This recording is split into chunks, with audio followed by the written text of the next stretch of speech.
Hello friends, welcome to மக்கள் சேவை சால். இன்றைக்கி நம்ம ஒரு சூப்பரான இன்ஃபர்மேஷன் பற்றி தான் பார்க்க போகிறோம். அதாவது பிஎம் கிசான் 20வது தவணைக்கான அமௌண்ட்டு எப்போது வெளியாகும் அப்படின்றதுக்கான அதிகாரப்பூர்வ தேதியை வெளியிட்டிருக்காங்க. ஸோ இந்த அமௌண்ட் எப்போ கிடைக்க போகுது, யார் யாருக்கெல்லாம் கிடைக்கும், இதை பற்றின மொத்த இன்ஃபர்மேஷன் தான் இந்த வீடியோ பார்க்க போகிறோம். இந்த வீடியோ ஸ்கிப் பண்ணாமல் ஃபுல்லாக பாருங்கள். அது மட்டும் அல்ல, இந்த வீடியோ நிறைய பேருக்கு ஷேர் பண்ணுங்கள். ஃபஸ்ட்டு இந்த வெப்சைட் பண்ணிக்கோங்க. இந்த வெப்சைட்கான லிங்க்கை நான் டிஸ்கிரிப்ஷன் கொடுத்துட்றேன். பிரதான் மந்திரி கிசான் சம்மன் நிதி யோஜனா திட்டம் விவசாயிகளுக்காக மத்திய அரசு கொண்டு வந்த ஒரு சூப்பரான திட்டம்னே சொல்லலாம். வருஷத்துக்கு 3 தவணையாக 2000 வீதம் 6000 பார்த்தா வருஷத்துக்கு மத்திய அரசு கொடுக்குறாங்க. இது வரைக்கும் 19 தவணைக்கான அமௌண்ட்டை வங்கி கணக்கு டைரெக்டாக செலுத்தியிருக்காங்க. விவசாயிகளுக்கு 19th இன்ஸ்டால்மெண்ட் கொடுத்துருக்காங்க. அதேமாரி 20வது தவணைக்கான அமௌண்ட்டு எப்போ வெளியாகும் அப்படின்ற மாதிரி எல்லாருமே எதிர்பார்த்துட்டு இருக்காங்க. இந்த தடவை கொஞ்சம் டிலே ஆகிடுச்சு. இப்போ அதிகாரப்பூர்வமாக தெரிவிச்சிட்டாங்க பாருங்கள். பிஎம் ஈவெண்ட் இந்த வெப்சைட்டில் போனீங்க அப்படின்னா உங்களுக்கு 20வது தவணைக்கான அமௌண்ட்டை என்றைக்கு ரிலீஸ் பண்ணுறாங்க அப்படின்னா 2 ஆகஸ்ட் 2025, அதாவது ஆகஸ்ட் 2ஆம் தேதி உங்களுக்கு இந்த அமௌண்ட்டு இன்ஸ்டால் பண்ணப்படும். Transfer of 20th instalment to more than 9.7 crore, அதாவது 9.7 கோடி பிஎம் கிசான் பெனிஃபிஷரிக்கு இந்த அமௌண்ட்டை நாங்கள் ட்ரான்ஸ்ஃபர் பண்ணுறோம் அப்படின்னு சொல்லிட்டாங்க. எங்கன்னா உத்தரப்பிரதேசில் தான் இந்த அமௌண்ட்டை ரிலீஸ் பண்ணுறாங்க. ஸோ எல்லாத்துக்குமே உங்களுக்கு ஆகஸ்ட் 2ஆம் தேதி 20வது தவணைக்கான அமௌண்ட் கண்டிப்பாக சேருங்க. உங்களுக்கு பிஎம் ஈவெண்ட்லேயே அதுக்கான அப்டேட் கொடுத்துட்டாங்க. ஸோ நீங்கள் முன்கூட்டியே பிஎம் ஈவெண்ட்டை ரெஜிஸ்ட்ரேஷன் பண்ணுறவங்க நீங்கள் ரெஜிஸ்ட்ரேஷன் பண்ணிவிட்டு பிஎம் அவர்கள் என்ன பேசுகிறாரு அப்படின்றத நீங்கள் கேட்டு தெரிஞ்சுக்கலாம்.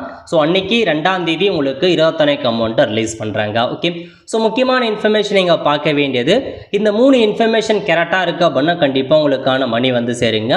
இந்த வெப்சைட்டில் போயிட்டு நோ யுவர் ஸ்டேட்டஸ்னு இருக்க பாருங்கள். இந்த ஆப்ஷன் நீங்கள் கிளிக் பண்ணிங்க அப்படின்னா இந்த மாதிரி தான் ஒரு பேஜ் ஓப்பன் ஆகும். ஸோ இதில் பார்த்தீங்க அப்படின்னா உங்களுக்கு இந்த மாதிரி தான் காமிக்கும். உங்கள் ரெஜிஸ்ட்ரேஷன் நம்பர் கொடுக்குற மாதிரி இருக்கும். பிஎம் கிசானுக்கான registration number, PM Kisan registration number தெரியல அப்படின்றவங்க மேலே இருக்க பாருங்கள். நோ யுவர் ரெஜிஸ்ட்ரேஷன் நம்பர்னு இந்த ஆப்ஷன் நீங்கள் கிளிக் பண்ணிங்க அப்படின்னா ஸோ மொபைல் நம்பர் வச்சு சர்ச் பண்ணலாம், அல்லது ஆதார் நம்பர் வச்சு சர்ச் பண்ணலாம், ஏதாச்சும் ஒரு ஆப்ஷன். ஸோ மொபைல் நம்பர்னால் மொபைல் நம்பரை கொடுத்துட்டு கேப்சா கொடுத்து கெட் மொபைல் ஓடிபி கிளிக் பண்ணிங்க அப்படின்னா மொபைல் நம்பருக்கு ஓடிபி வரும். அதை கொடுத்து கெட் டீல்ஸ் கொடுத்துக்கலாம். அல்லது ஆதார்னா ஆதார் நம்பரை கிளிக் பண்ணிட்டு உங்கள் ஆதார் நம்பரை கொடுத்துட்டு கெட் ஆதார் ஓடிபின்னு கொடுத்தீங்க அப்படின்னா ஆதாரில் பதிவு பண்ணியிருக்க மொபைல் நம்பருக்கு ஓடிபி சென்ட் ஆகும்.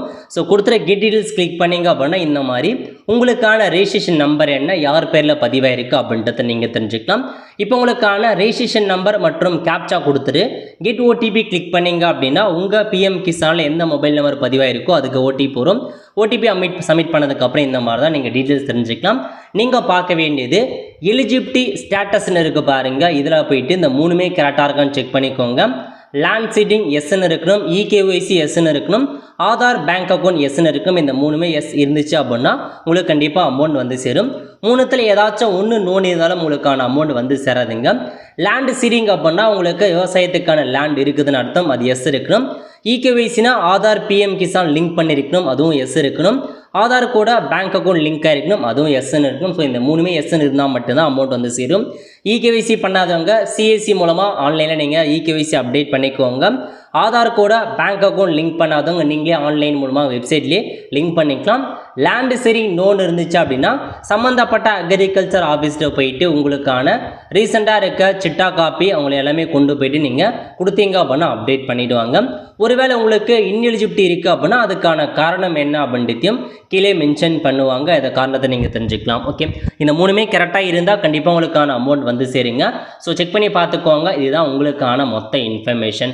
ஒல்ல ஃப்ரெண்ட்ஸ், ஸோ கண்டிப்பாக இந்த பிடிச்சா லைக் பண்ணுங்கள். அது மட்டும் அல்ல, இந்த வீடியோ நிறைய பேருக்கு ஷேர் பண்ணுங்கள்.